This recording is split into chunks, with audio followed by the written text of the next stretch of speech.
You're listening to the Josh Parnell Leadership Podcast. We all have leadership within us, and once we understand how to challenge perceived limitations, we're able to influence those we're leading. Josh is a leadership coach, trainer, and speaker. He's also a veteran of the United States Air Force with over 20 years of leadership experience. Are you ready to transform your leadership skills by tapping into unrecognized potential to achieve limitless results? Let's get ready for liftoff. It's time to go from great to greater. Here's Josh in today's episode. Welcome to the Josh Parnell Leadership Podcast. I'm excited for another fun, fantastic episode. And this episode is going to be unlike any other because for the majority of it, I'm actually going to be reading during the episode. And the reason being is because every other week, I try to bring you new ideas, new insights, and new information regarding all things leadership. So whether it's guests who bring incredible information or topics that we can all relate to, like the one we're talking about today, if you enjoy this podcast, I think you'll enjoy my new book coming out in January titled Leading a Legacy, which dives into how we can live today to make an impact for tomorrow. The legacy we lead determines the legacy that we leave. So what are we doing today to make an impact for tomorrow? So stay with me because more news about the book is going to be released in the coming weeks, but be on the lookout to pre-order your copy very, very soon. This is my first book coming out. I'm excited. I'm a little nervous. I'm a little anxious, but the good news is I know I'm not alone, and I can't thank you guys enough for joining me every other week on this podcast, and it really means a lot to me. And so as we get into today's topic, today's topic of conversation is going to be about creativity and innovation. These are two attributes that every leader must possess as they look to grow and raise their leadership lid. Being able to be a forward thinker, being able to be innovative and creative. In a world where innovation and creativity is actually lacking, we can be ahead of the pack by being creative, thinking in a forward manner, and being innovative leaders.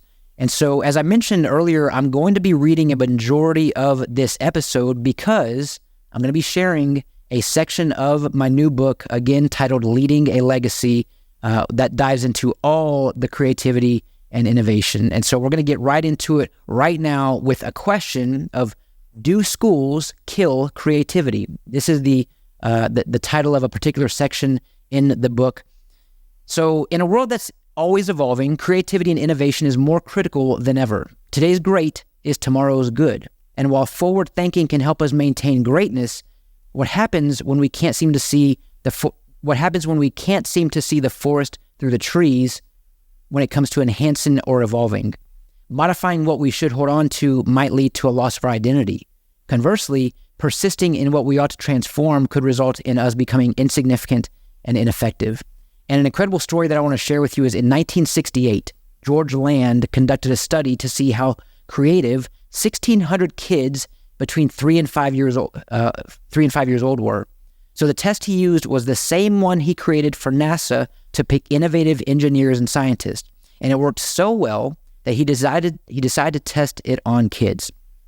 He decided, man, this is, hey guys, be ready for the audio book because this is going to be a lot of ums and uhs and stutters, but thank you for staying with me. I'm not even editing this episode. I'm just going to say, you know what? We're rolling with it. Hey, authenticity, humility, and vulnerability. This is how we're going to connect.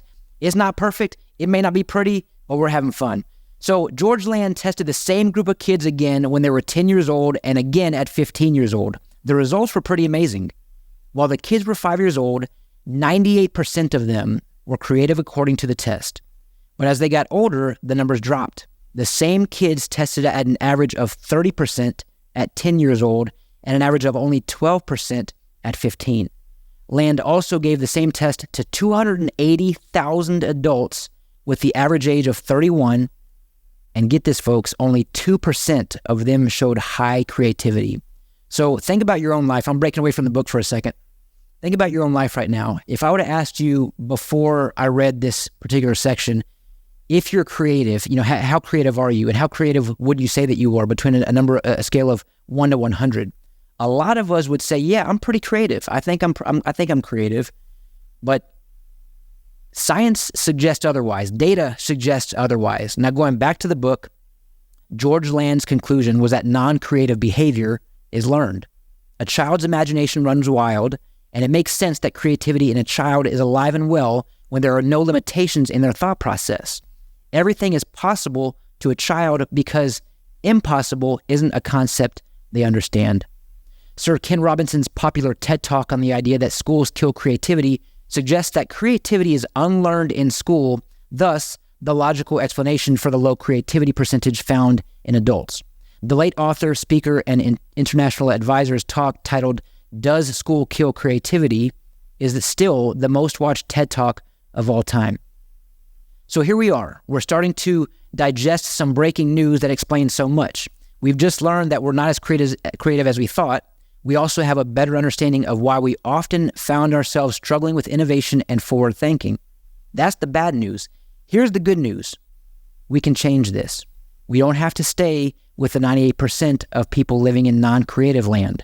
Here are 5 ways to become more creative. I'm breaking away from the book for a second. So we're getting ready to get into 5 specific ways that we can apply to our everyday life so that we can become more creative. Now I'm going to get back into the book and share the first step is to disrupt our routine. Take a new route to work or try something new that you've never eaten at a restaurant. Be spontaneous.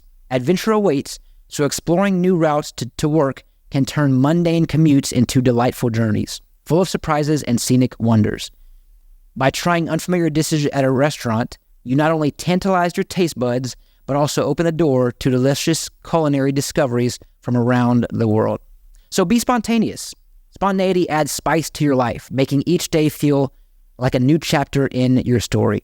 Be open to the unexpected, as it can lead to unforgettable moments and memories that you'll cherish. Don't be afraid to take the road less traveled. You might find hidden gems and remarkable experiences along the way.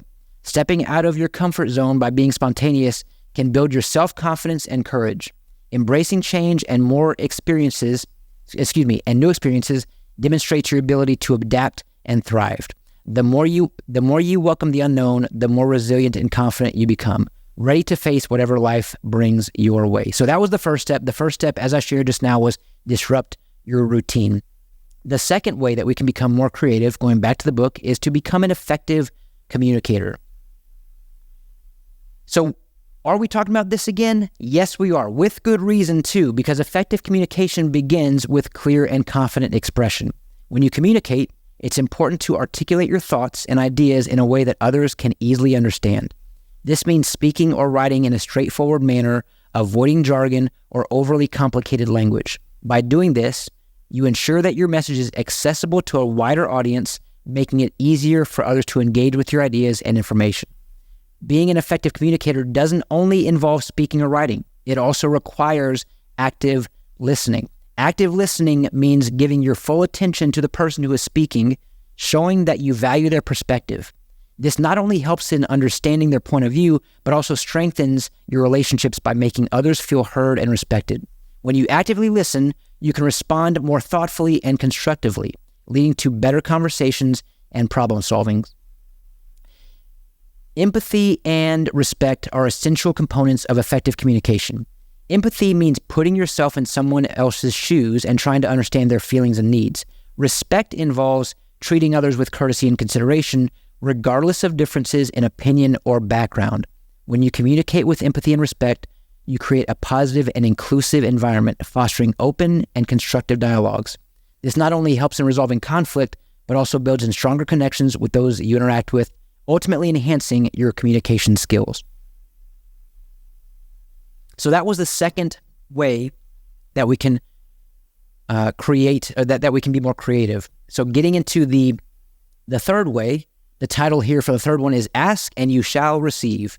Because isn't it amazing how asking questions can unlock a world of knowledge? When we wonder about something, we're taking the first step to understanding it. So let's ask questions without hesitation. Have you ever wondered about a topic or concept that you'd like to learn more about? What's stopping you from asking questions and seeking answers? Sometimes the most profound discoveries begin with a simple why or how. Think about it. Scientists, inventors, and thinkers of all kinds have changed the world by asking questions. What question would you like to ask that could potentially lead to a breakthrough or a new perspective on things? Feedback is like a treasure chest of information waiting to be opened. When we ask others for their thoughts and opinions, we get a chance to see our ideas from different angles. Have you ever sought feedback on a project or a problem you were working on?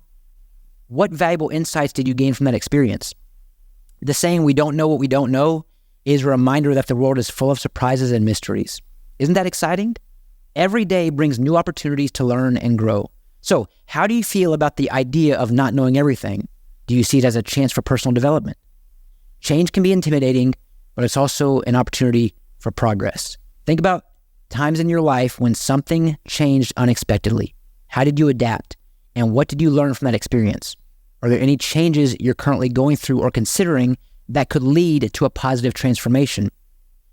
Imagine a world where nothing ever changed. It wouldn't be quite dull, would it? Or wouldn't it? Sorry, it would be quite dull, wouldn't it? I promise I wrote this.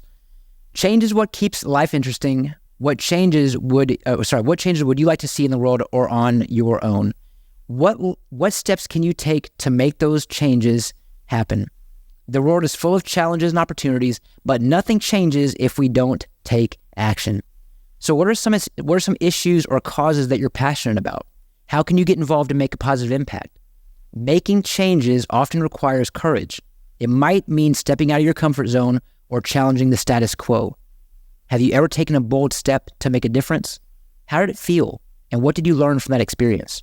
Change often starts with a single idea or a small group of people who want to make the world a better place. Do you have an idea for a positive change, or do you know of any local initiatives that inspire you? How can you contribute to those efforts and help create the change that you want to see? Remember, it's okay to not know everything, but it's equally important to ask questions, seek feedback, and embrace change as a pathway to personal growth and a brighter future. What questions will you ask today, and what steps will you take to make a positive change in your life and the world around you? So now, folks, I'm stepping away from the book again. We've covered 3 of the 5 ways to become more creative.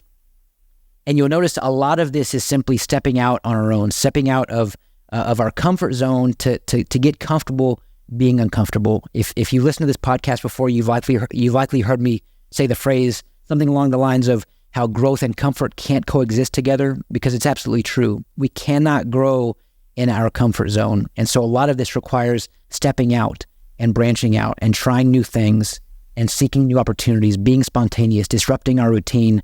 And the 4th one, as I get back into the book now, is network. When you network and collaborate with your peers, you get the opportunity to tap into a wealth of shared knowledge and creativity. Imagine a diverse group of individuals coming together to solve a problem or work on a project. Each person brings their own unique experiences, ideas, and skills to the table. By pooling these resources, you can uncover innovative solutions and create something truly exceptional. It's like combining puzzle pieces to reveal a beautiful picture. Working with others not only allows you to benefit from their insights, but also provides you with valuable support and encouragement. Your peers can motivate you to push your boundaries, to learn new things, and strive for excellence. They can offer constructive feedback, helping you to improve and grow. Knowing that you have a team of people who believe in your abilities can boost your confidence and make you more resilient in the face of challenges. Networking is not just about the present. It's also about building connections for the future. By collaborating with your peers, you can establish a strong network of like-minded individuals who share your interests and goals. These connections can open doors for exciting opportunities, whether it's finding a job, starting a business, or simply making new friends. A strong network can be a valuable asset throughout your life, offering ongoing support and the potential for exciting collaborations. Networking and collaboration is truly a win-win situation. You gain access to a collective pool of knowledge and creativity, receive invaluable support, and build a network that can help you succeed in both your personal and professional endeavors. So don't hesitate to reach out to your peers and embrace the concept that multiple minds are indeed better than one. Together, you can achieve great things. And lastly, folks, as we get into the 5th and final way of becoming more creative, and that is to embrace the possibility of failure. So once again, if we're not failing, we're not learning. And if we're not learning, we're not growing. And if we're going to grow through anything, we've got to be willing to go through anything, including failure. Embracing the possibility of failure can be a powerful catalyst for personal growth. When we acknowledge that failure is a natural part of life, we open ourselves up to new experiences and opportunities. It's through our failures that we learn valuable lessons, develop resilience, and gain a deeper understanding of ourselves. Instead of fearing failure, we should welcome it as a stepping stone on our journey to success. Remember, many of the world's greatest innovators and achievers encountered failures along the way before reaching their goals. When we're not afraid to make mistakes, we're more likely to take risks and think outside the box. This can result in groundbreaking ideas and solutions that may not have emerged otherwise. In a world that's constantly evolving, embracing the possibility of failure can be a key driver of progress and a source of inspiration for young minds. So don't be discouraged by setbacks. They may just be the sparks that ignite your next big idea. Facing failure head-on can help build resilience and self-confidence. When we navigate through challenges and bounce back from failure, we become more resilient individuals. We learn that setbacks don't define us, our response to them does. Over time, this can boost our self-esteem and make us more adaptable to life's ups and downs. So the next time you encounter a setback, view it as an opportunity to build your inner strength and enhance your self-assuredness.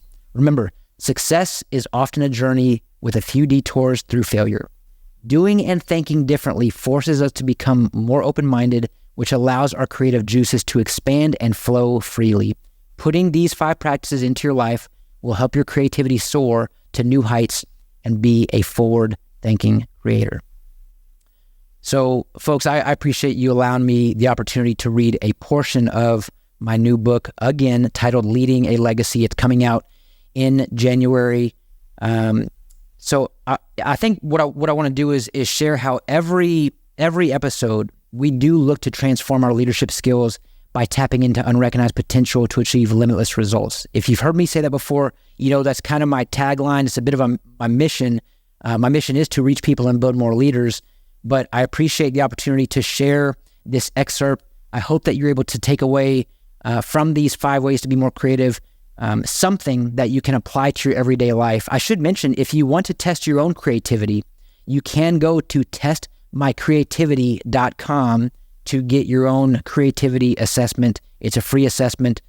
They should be sponsoring me or paying me for this, but they're not. I'm just saying it for free because I guess I really enjoy this this test. Hey, speaking of creativity, imagine being the person who named the fireplace or the waterfall. I mean, could we have not been a little more creative than those words? I mean, hey, gotta love them. I mean, but I'm just saying, someone looks at a fireplace and says, "I'm going to call that anyway." That's neither here nor there. You know, I probably would have done it even worse. But let's get back to it.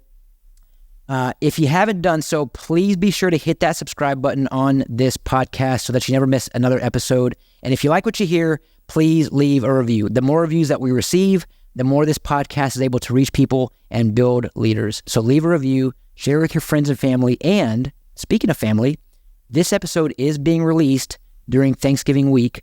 So enjoy the holiday, eat a lot of turkey, and exercise some gratitude on this day of Thanksgiving. I'd love to say that I am grateful and thankful for each and every one of you who decides to tune into this podcast every other week. I really mean that from the bottom of my heart. Going out on my own, stepping out into to the unknown can be scary, but we know that we operate in faith, and it takes a village. And I appreciate you guys supporting me each and every day. So thanks again, everyone. Have a great day. Don't forget to smile today. Tell your loved ones how much they mean to you. I'm Josh Parnell, reminding you to keep leading well.